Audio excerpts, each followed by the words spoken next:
Well, moving ahead, up next we have panel discussion, which is about from transactional to transformational, elevating customer loyalty and retention in the digital era. And for the same, I would like to introduce the moderator. As the VP Marketing at Grasim Industries Limited, Mr. Shantanu Garg specializes in special projects directly contributing to revenue growth and business profitability. Leading the CX and CRM functions for pulp and fiber with 17 years of experience, he focuses on developing and executing OGSP strategies aligned with customer feedback and the downstream value chain. Shantanu is a digitalization champion, driving digital transformation and data-driven decision-making. He excels in net promoter system, CRM design thinking, and fostering customer centricity while building agile excellence-driven teams. Ladies and gentlemen, please welcome the moderator of the session, Mr. Shantanu Garg, Vice President Marketing at Grasim Industries Limited. Let's have a huge round of applause, everyone. And I would request the following panelists to join us on the stage. Mr. Nilesh Borgharkar, Senior VP Customer Support and Service, People Interactive. Let's have a huge round of applause to all the following panelists. Mr. Kshitij Mathur, Group CRM Head, the Good Glamm Group. Mr. Jayant Jain, Vice President, Marketing and Customer Services, Head Loyalty and Shopper Insights at Reliance Retail Limited. Ms. Kanika Garg, Chief Digital Producer Officer at Tata Motor Finance. And Mr. Vikas Bakshi, Head BTL and Influencers Marketing at Panasonic Life Solutions India Private Limited. Session. Hi, am I audible? Yes, thank you. Hi. Thank you for a lovely introduction. Can we have a round of claps for the team out here? Great. First of all, let me also compliment the Gain Skills team for a lovely title to this session. Generally, transaction from transformational is a leadership skill. I was very interested when I heard about this. Now, let us start with customer loyalty first. Most of us would actually, as team would also probably agree, sometimes get confused between customer loyalty and customer retention. Customer loyalty is one step beyond customer retention, generally where the markets or the businesses stop. Customer retention is about getting a customer repeatedly back into the business for more orders, which is of course required for sustainability of the business and getting the ticket size higher. Whereas customer loyalty is about creating loyalty within customers. It's an emotional connect going beyond the, should I say, as Jayant in his session spoke about the 3 levels of Maslow's theory. The first is survival, second is extrinsic, and third is intrinsic. So customer loyalty is about getting the intrinsic value created within a customer base so that not only customer comes back to you for his purchase and giving you that ticket size, but also he allows and kind of contributes into the business in different forms of engagement and with the giving them the first right of refusal, contributing and partnering with them for new product development, and so many other facets of marketing that we keep reading about. Now, with new markets, new technologies, and AI coming up in a big way, customer loyalty is becoming a challenge for each of the businesses that are there. We have a great panel out here whom I'm gonna be kind of exploring and questioning on behalf of you all to understand and learn from each one of them what have they done and how is their understanding about this subject. Since I spoke about technology, I'll come first to Nilesh. I have 8 set of questions. Please, the way we'll go is I'll address that question to one of you, and please be free to contribute to the other partner once the first one has finished. Okay, so Nilesh, I come to you with this. How can businesses leverage digital technology to better understand and connect with their customers on a personal level? Hello. So I personally feel that, as Jayant was also saying, that, technology needs to be used for augmenting what you are doing, Generally, people get confused between, how to use technology. I have seen many businesses actually going to the extreme right of using technology, and where they actually lose the essence of customer connect. Now, in terms of how we can connect with the customer. Now, what has happened, particularly post pandemic. Lot of new technological solutions have come in the market, and I personally feel that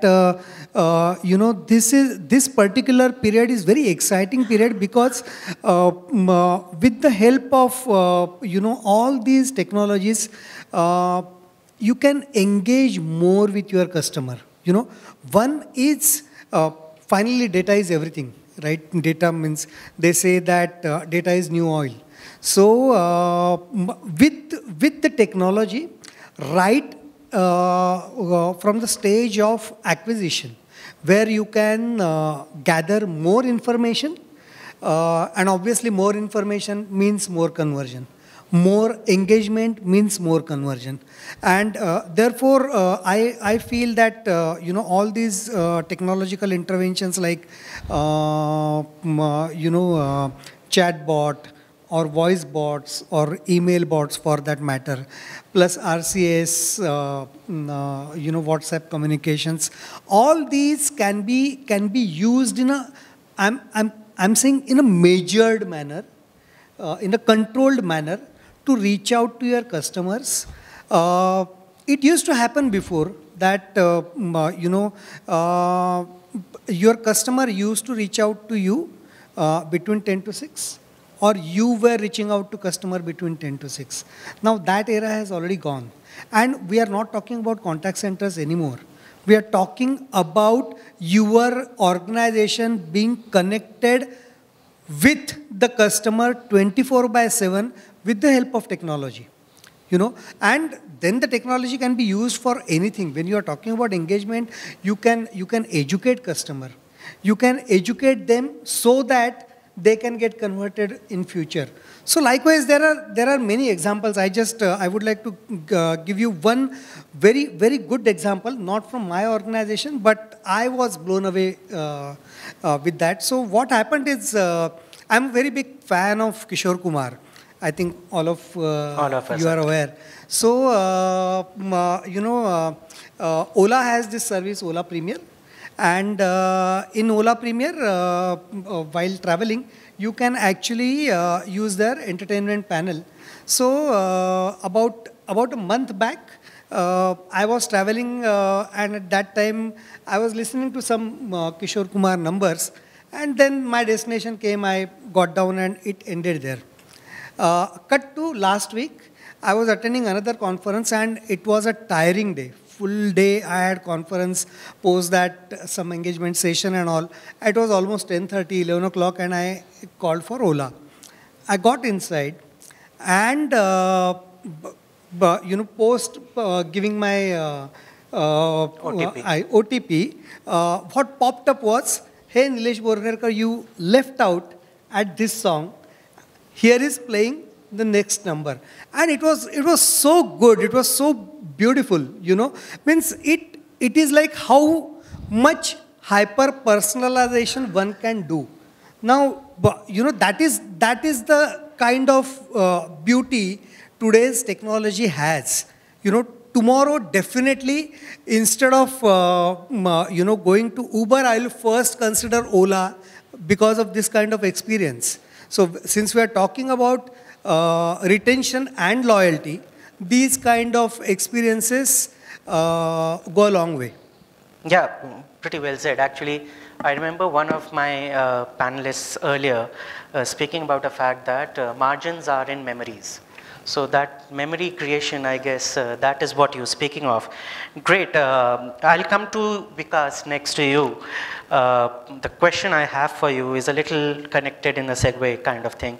That Nilesh spoke about a lot of choices now with customers. So in a world filled with choices, what strategies can companies employ to stand out and create an emotional connect with the customer that we were just speaking of? Thank you so much. And taking forward what Nilesh said, nowadays, it's a competitive market, and every company is running its loyalty program to retain the customer. It becomes all the more important for the organization, as Nilesh said, that the touch points, wherever the touch points are there, we must engage with the customer. And emotional connect is very, very important. Since morning we are listening to all the speakers, they are all talking about emotional connect.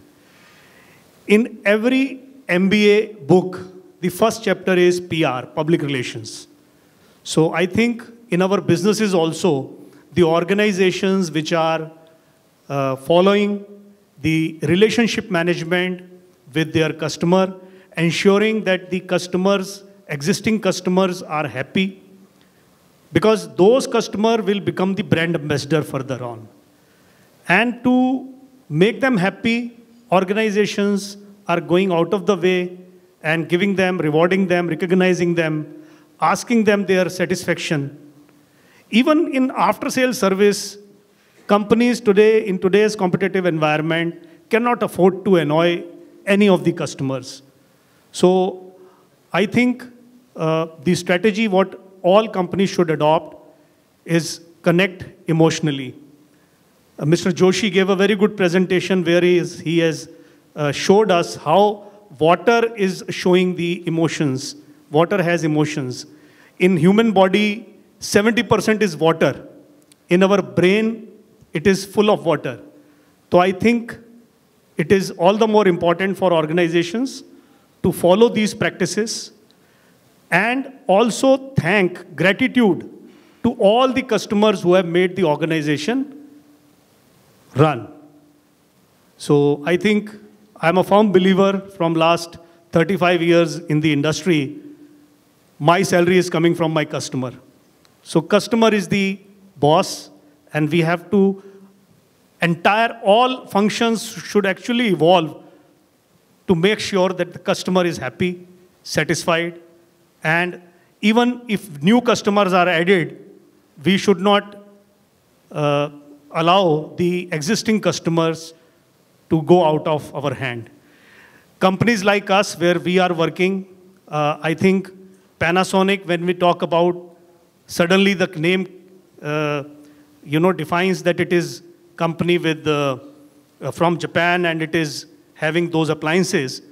But this Panasonic Life Solution is actually originally known as Anchor Switches brand.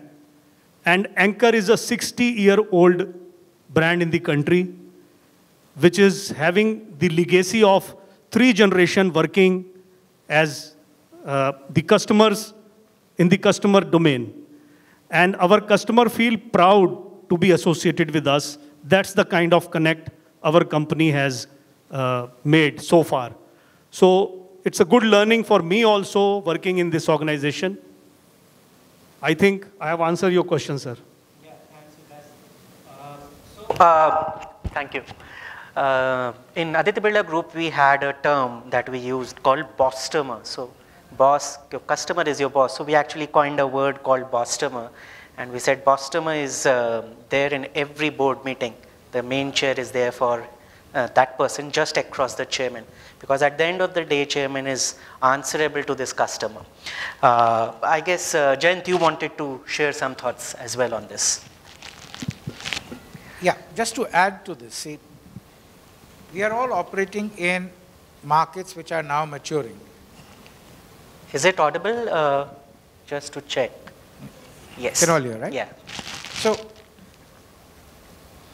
the maturity cycles for most products and services today are much shorter than what we had before.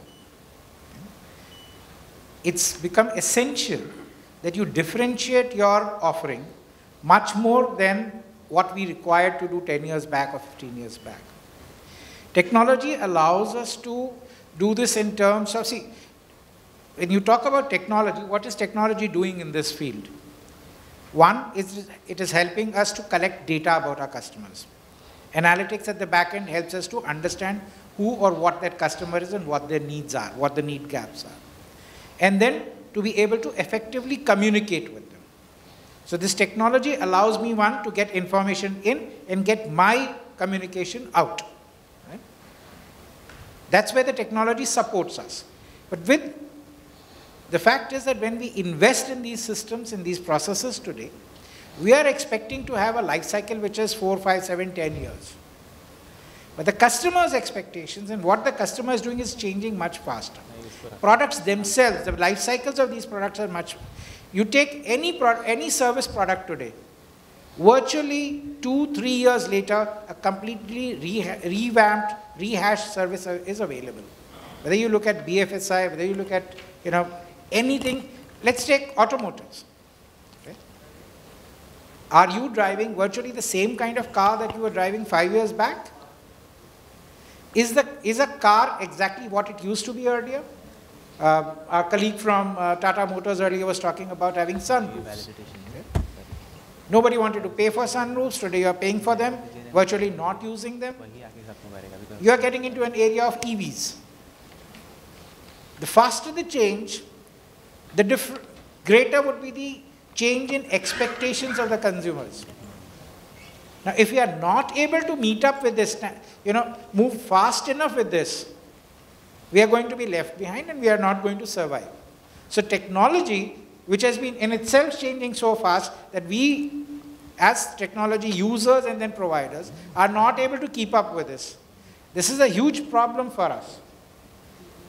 It's an uphill task. It's a continuously moving target. We will have to keep on investing more and more in it. We will have to try and use it ourselves. And we have to keep on hoping that the customer catches up with it. The biggest problem for us today is, as customers, whether, let's say, it's a share broking software, or it's a bank software, or is it just about anything else, or a payment app on your mobile.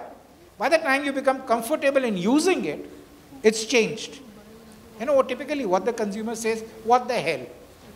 Technology is supposed to make the consumer's life easier, make it easier and more functional for them, rather than what's happening today is, because we as technology users and organizations which are bringing this in, we are trying to catch up, we are trying to justify, we are trying to show that we've done something right. In our FOMO, we keep changing things for the consumer, without really realizing that the consumer is not benefiting from this. So we we need the technology, without it we won't survive, but what we have to ensure is that the interface with the customer remains such that there is a constance over there. Okay? There's a continuity to the way they operate. The share brokerage that I use, every 3 months, their entire format changes. It takes me 1-2 months to first of all learn where are the things gone that I normally use. By the time it's changed again. It's ridiculous. That's not just my problem. It's a problem for almost all consumers. Now we, who have to reach out to the consumers, must remember this. Change the back end, don't change the front. Yep. Your wife can change her hairdo. But if she changes herself totally, I don't know whether she's your wife or not. Right? That's an interesting she can't keep aspect. behaving differently. Yeah. So, okay. That's a fair point actually. I remember some leader telling it to me that technology is like a raging bull. You need to know how to control it, but your target should always be customer delight. And I guess the previous speaker also did mention about it, that technology should be used to work backwards. You should not use technology to set the goals, rather than technology should be the enabler to reach that goal. Faster, better, more precise. I spoke about margins being in memories. Memories is about content, story. So Kshitij, I'm coming to you. what role does storytelling or content marketing play in building a long-term customer relationship in the current digital age? You come from that space, so. Yeah, thank you for the question. See, we were talking about technology. Jayant was saying technology helps us gather the data. AI/ML help us make meaningful insights about the customers, right? But everything comes to the place when we have a communication channel. We communicate to customer, be it any channel, anything. But how impactful is that communication is very important. We as a company knows about the customer. But the main focus has to be, does the customer understand that we know about him? That is the main focus point in the storyline. I'll give an example. Suppose you go to an ATM and there's no money. A chit comes out saying, sorry, there's no money, right? If we add a little bit personalization saying that, hey Kshitij, we are out of money in this ATM, the nearest ATM is 750 meters away and this is the address. Because we have the customer name, because my card was in it, we know the exact location of the ATM and we know the exact location of the next ATM also. That personalization can give me a delight, what Nilesh was talking about. That delight can come from that small chit. That is the communication, right? So if we break the communication storytelling into existing customers, making them retain, making them loyal, making them advocates, it is around two things. One is how you sell your product with the story and how personalized you are understanding the needs of the customer. So suppose there's a customer, I know I have the demographic of the customer that he is 25 to 35-year-old male. For him, if I have to sell a formal shirt, I'll not sell a formal shirt, I'll sell a Monday meeting. Look effective in the Monday meeting. If I have a customer with similar age group, and I have to sell shoes, sports shoes, I won't sell sports shoes. I'll sell fitness. Right? That is the power of the storyline. That is the power of the brand that attached to the storyline. Right? Second aspect of this is the personalization. Right? If I'm selling in Mumbai, my communication channel is same. WhatsApp bot, whatever it is. Email, SMS, notifications also. App notifications. If I'm selling in Mumbai, it's just that, okay, it's raining in Mumbai, it will continue for next 3 days. Are you prepared for a rain-proof makeup? Right? So that is the power of personalization and that is the power of storyline of the brand that connects the customer to the brand. And then reading those notifications, reading those communication, make sure you tell your friend, okay, this is a great brand, you should try about it. That is how the power of communication can be used by any brand. Yeah. In fact, I would like to add what he said. Kshitij, thank you for highlighting this storyline. In fact, it is important, even Jain said, that let us make the loyalty programs so easy to understand and effective, and keeping the technology at the back and understanding the customer psychology. Because when we purchase an Apple phone, there are so many features in Apple phone, but how many of us we use all those features? Hardly. So it is all the more important that when we are designing some program, those programs should have either way of communication wherein the user can understand what we want to convey. Otherwise, this will go for a 6. Nobody will understand what actually we want to communicate. So in our organization, we are dealing with typically people who are not so educated enough. They have the mobile, but they are using mobile for only communication purpose. So when we have given the app, it became challenge for our organization how to make them app operative and app friendly. So we conducted the seminars in small manner, in a cluster of 15-20 people, and make them educated. And the customer base, if I share with you, it is mind-blowing. We have 1 lakh customers across the country who are regularly dealing in our product. We have around 5,000 plus SKUs. I was discussing on the lunch that we are planning to distribute 13,000 gifts to our customer directly from our 31 offices. So he says, why you are distributing physical gift? Why don't you give the card? I said, if we give the card, the channel partner himself will keep that card in the pocket, and the poor fellow who is working at his shop will not get the benefit. Our organization want to give the benefit to the user who is actually influencing our business. So it is better to go personally and hand it over to them. And it is a humongous task, but we are, though technology has evolved, and there are so many ways to, service the customer through smart card, through OTPs, but still, physical human touch, even if, artificial intelligence grow, in India, physical human touch will never go. Like Jain said that if we, which people goes to bank? Those who want to establish human touch, human relationship. So it is all the more important for the organization to understand who is the client and how we have to retain that client by doing what simple things which benefits him. Very interesting. Thank you. Yeah, Jayant. The most important point that Kshitij made was you have to customize your communication to your customers, right? They have to be relevant to them. Now, what is relevant to each customer is something that we will need to ask. Right? You must have the back-end technology to be able to deliver that. Now, in the very example that Kshitij gave, your bank should then have the ability to connect all its ATMs and be able to evaluate whether there is fund within them and be able to communicate internally first with the ATMs itself before you communicate with the customers. I'd take that one step further. Okay? Technology, as somebody was saying, you now got facial recognition and all that kind of a thing happening. The moment that customer entered, it should have flashed on that screen that, leave alone any other technology, the very basic thing is, there is no money here. Why do I have to first insert my card and find out that there was no money, right? So there are very simple things that we all need to do.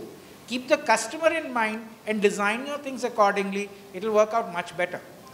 Today, I keep repeating myself. We are trying to sell what we managed to put into place.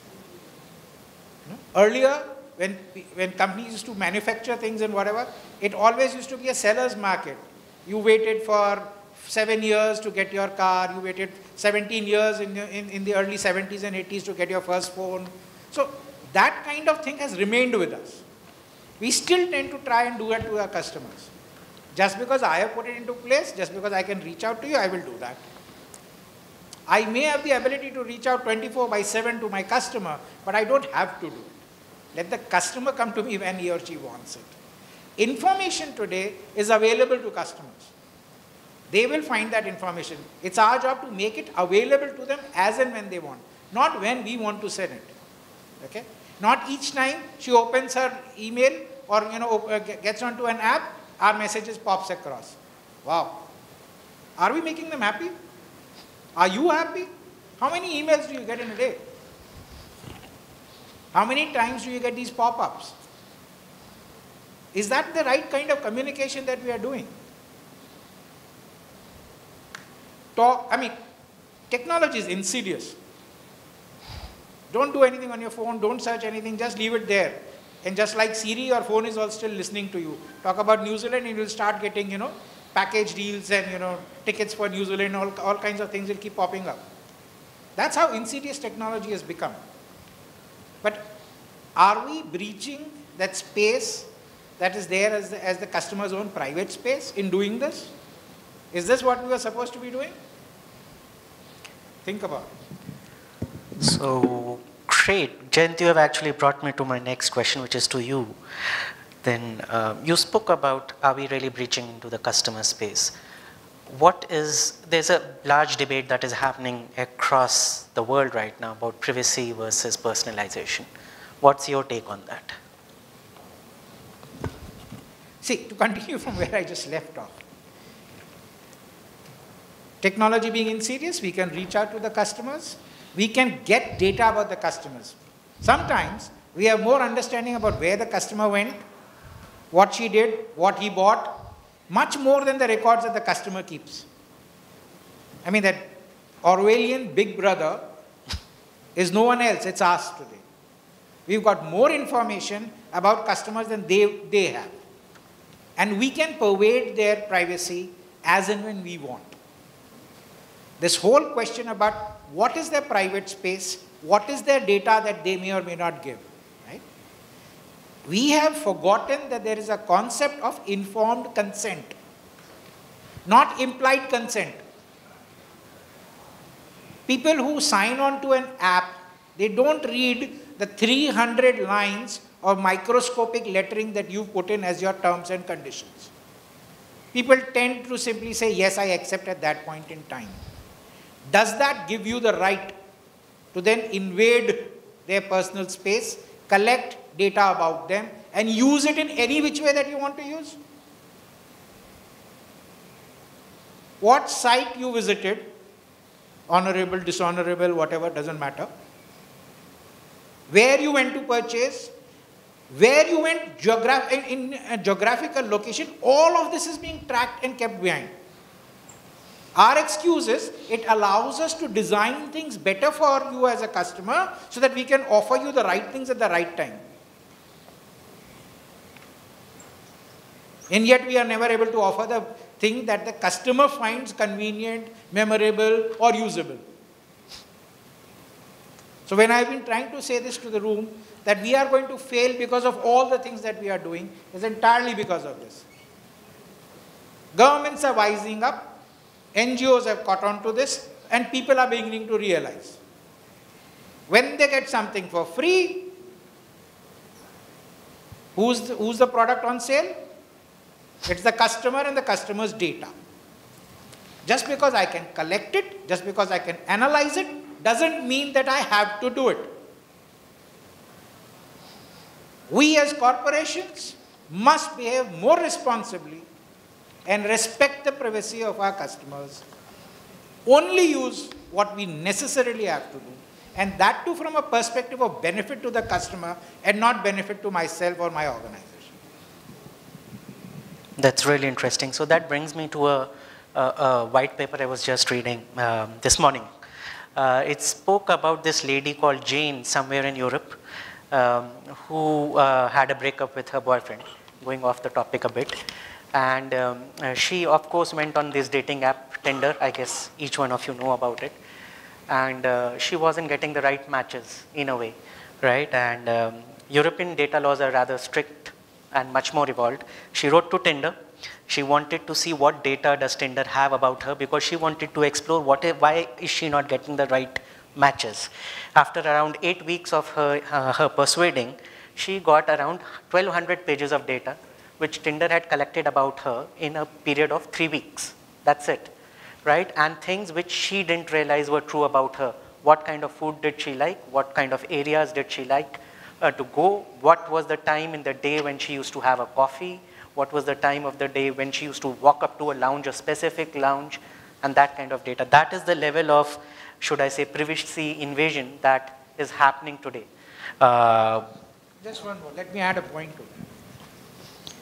See, the kind and amount of data that is being collected, we as organizations claim that we do this so that we can serve you the right kinds of ads, give you the right kind of product offerings, send you at the right point, at the right time, information for things that you may want as consumers. Insidiously, what's also happening is, anything that you like, only that will be served to you again. Any information that you clicked upon once, algorithm sitting behind decide that ab aapko yahi cheez dikhani hai. Your minds, this is the effect of subliminal programming. Earlier, when you went and sought, no such thing was available. आप information ढूंढने जाते थे, आप multiple चीजें देखते थे. You heard pros and cons. Okay? Today what's happening is, you only hear the pros, no cons. So if you clicked on a political, comment, you'll get those kind of comments more in your feed. If you clicked on a particular destination and sought that, you'll get more and more information about that kind of destination. You've clicked on one type of food, you'll get more and more information about that type of food. Slowly by slowly, what we are doing, what our technology is doing, what our communications are doing, are making you very, simple-minded. You remember in olden times when there was a horse, And you used to put blinkers on the side of the eye so that the horse only saw in front. That's what our technology is doing to the customers today. Do we have a right to do that? Yep. So, Shantanu, I just had a point to make here. Just taking from what where Jayant left, I think what is important for the organizations or for the companies to realize that what is legal and what is ethical. There is a clear distinction between, because there may be, first of all, as compared to, as you rightly said, that European laws are much more evolved as compared to India. So in India, whatever is grey is possibly considered as legal. It is almost like a tacit agreement, wherein, oh, I am allowed to do this, I am allowed to do this. And that is where the problem starts. Now, you gave example of Tinder, and since we also operate in the similar space, if Tinder has got maybe 1200 pages of information, it can be used in a right way or it can be used in a wrong way. Which way one wants to go? Because finally, there are these organizations. They pass on this data, not just they don't consume the data themselves. At times, data is passed on to the third party, yes. for further processing, and those laws are not clearly defined, particularly in India. DPDP law is still in making, right? Yeah. And means just yesterday I attended one roundtable about this law itself. And that is the biggest problem. Means, since we do not have these laws clearly mentioned, people and organizations tend to take advantage, rather disadvantage of this. True. That's actually true. I guess we are short on time, so I'll request each one of you to keep your answers to a smaller length now, because I want to go through all the questions. That's my KPI for 3. Now, but I'll add one nugget to that. Since we spoke about data personalization, one of my customers, I belong to Grasim Industries currently, and I have got a B2B customer base. We used to flash these nuggets to our customers. I remember one of the customers, who's one of my key customers, coming back to me and saying that I am not a number on your spreadsheet. I need somebody to call me. I don't want you to send me a WhatsApp saying that this is a problem. Right? That statement stuck with me, that I'm not a number on your spreadsheet. I guess that personal connect that we've been speaking about, that level of personalization, is a part of it. The second thing which I'm also probably gauging on is the could versus should discussion. If I can do something, should I still do it, is a question that we are pondering. And with data really there, Nilesh, I will ask you this. What is the role that data analytics, and specifically today with these AIs coming in with a high power analytic speed, what do you think market is evolving towards? So I definitely feel that it is actually going towards hyper personalization, and I will give example of our organization only, means how we use it. So it starts right from the acquisition, wherein we have certain set of rules already formed, and once we acquire the data, or once we do the acquisition. Now, I think people are aware that particularly these matrimonial sites are quite, those are breeding grounds even for the fraudsters. Means you can encounter anybody out there.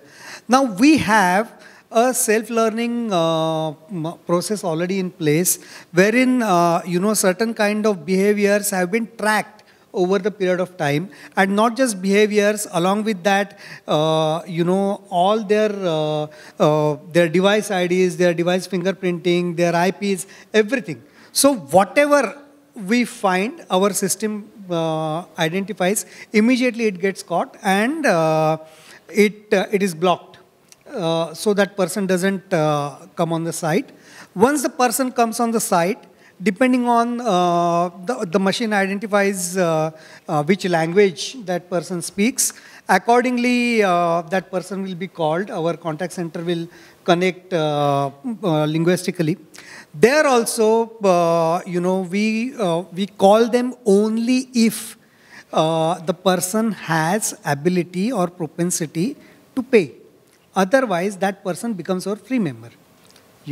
And then it moves further once they create their profile, post that. Now, as you rightly said, that Tinder has got so much of data. Similarly, we also get, because every click, every behavior of that person is a data for me. Yes. Right? And that helps me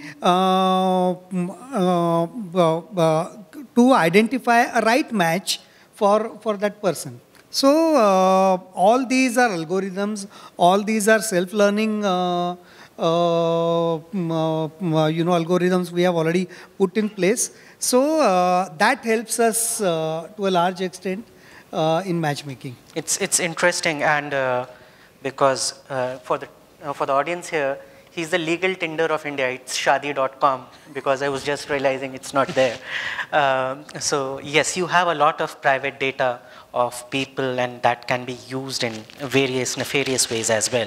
Kshitij? But just to add to that, even though we have a lot of data, but even for us, the data is just one number. Everything else is masked, even for the data is people. Encrypted. Perfect. Fair. The identity needs to be secured. Kshitij, I was coming to you with the same, because you're also playing with a lot of content, right? So for the audience, Kshitij manages a lot of data in the e-space, not only in e-com, but also in content creation. And that's why, Kshitij, yeah. Yeah. So for us, analytics, stats we can use for AI also, plays a very important role in understanding the customer, right? We first talked about the last bit, which is the communication. If we come a little before that, which is understanding the customer patterns, I'm talking about the legal and ethical data here, which customer has left his footprints. Every click is a data. So the main power of the data is to first to understand what they have been doing till now, and then the main important part is to forecast what is their next behavior, to understand why are they using our products, what is their ultimate aim. As I talked about the meetings and fitness, so I'll just give you an example. So suppose we have a makeup brand, right, Glamm. So we try to understand, okay, this customer is buying makeup, is she wants to go to a party, or is she using this makeup to go to office every day, right? That help me forecast, okay, the next product, the next want, which is the product, when is this coming? Because if she's using for office, she'll be using the same lipstick for 30 days, while if she's using only this to go to party on a weekend, she might be using it for 2.5 months, right? So when should be my right communication? Because I don't want to bombard customer. I want to keep it as relevant as possible. And other than that, we create those personas through these stats, right? Understanding what kind of customer, is she a tier 2 city, tier 1 city, and through the behavior pattern, what is the income group can be inferred from this data or not, and other particular demographics which are not directly available to us, which are not given to customer, can be, can be created through this data. And that is the power of data, and that's how you can be as relevant as possible for the customer, and then give the right suggestion for the customer. Okay, you are into, if you are looking for a very, high kind of makeup or a very loud kind of makeup, what is the foundation which best suits you? What is the look that you can create out of this? So this is how the data power can be incurred. Data, starts, AI, all these to first to understand the customer behavior, get to a persona, and then forecast what is the next step customers going to take. Yeah, I guess being relevant does matter. Vikas, coming to you second last, we're really short on time. We spoke about data, we spoke about everything. In terms of loyalty programs, what kind of challenges do you see today in the market that are there, and how can technology probably assist with all the data that is there to make these retention of customer much stronger, much better? How do you see that? In fact, the technology is definitely helping the organization to formulate the right kind of strategy based on the customer behavior and based on the futuristic approach of the market. I think it is quite relevant.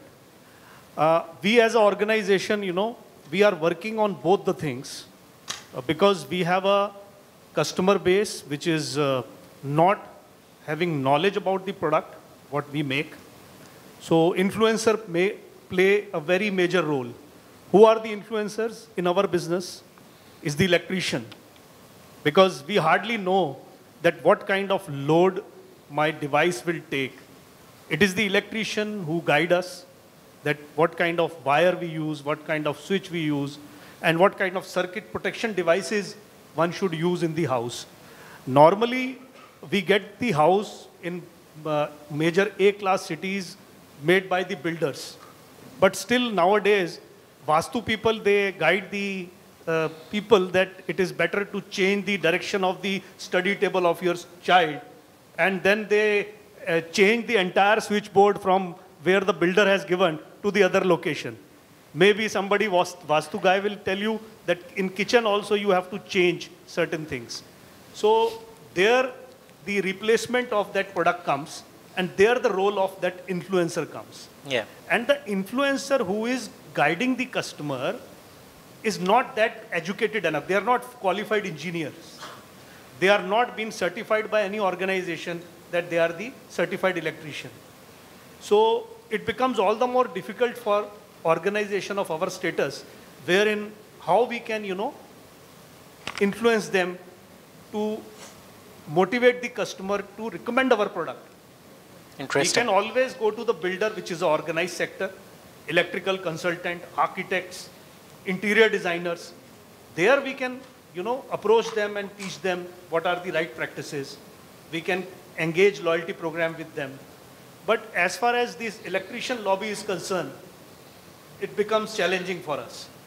So we are having certain, because our organization, as I've told you, 60-year-old, and we are the market leader.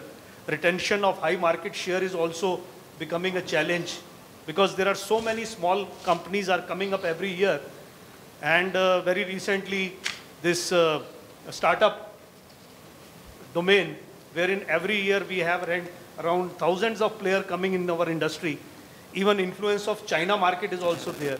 So it becomes all the more challenging for organization of our status. But we are coping up, and we are successfully maintaining our high market share because brand name is there. And as Jayant said, technology. Japanese are known for the technology. So we have the backup of Japan, wherein we have the kind of products which probably are yet to come.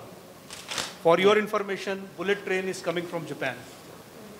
So very interesting. So now it brings me to the point of my previous stint with Ultratech, wherein, as you rightly said, rather than focusing on the individual house builders, the strategy we took was that we will focus and train and educate the masons. Because mason is the guy who knows what the customer really wants. So can I get the insight from him and build a strategy around that? So that's really interesting. I come to the last question, probably at the last minute, which is with you, Jayant. Something that you've been passionately speaking about, the ethical considerations of using customer data for customer retention purposes. Now, I'm focusing it towards retention. Sometimes I have personally seen, without naming the organizations, how some businesses try to manipulate a consumer's mind space to keep him sticking with that particular brand or that particular product, which is a subcategory within the same environment. Personally, I feel that that's really unethical. Your thoughts, please. Well,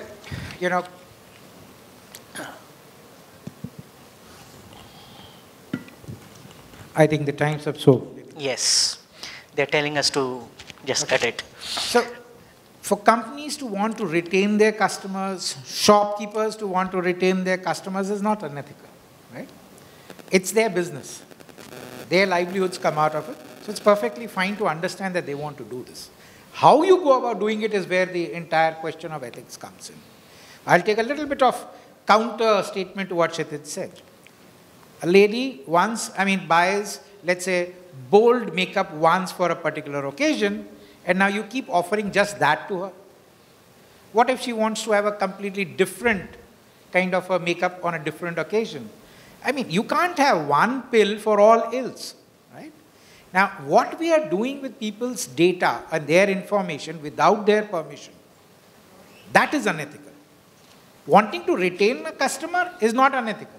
Wanting to make profits is not unethical. That's what the organization, the companies, the shops, or whatever they are there for. Every business is there in it to make profits. To make profits, you must have customers who keep coming back to you. You must have loyal customers. You must reward your loyal customers. And you must also understand your customers. Understanding customers means that you will collect data about them. But for how long can you retain that data? What can you do with that data? Can you share that data with a third party? Go back to earlier years. You subscribed to magazines, and those magazine subscription data was sold to others. You took credit card subscription data sold to others. Today, technology is far more insidious. You saw these sites, you went to these places, you bought this material, that sold with 10 other people. Can that be done? Is that ethical? As customers, have you allowed that to be done? Nobody wants that kind of information to be known. Maybe, you went on to a shadi.com site. Do you want that to be public knowledge?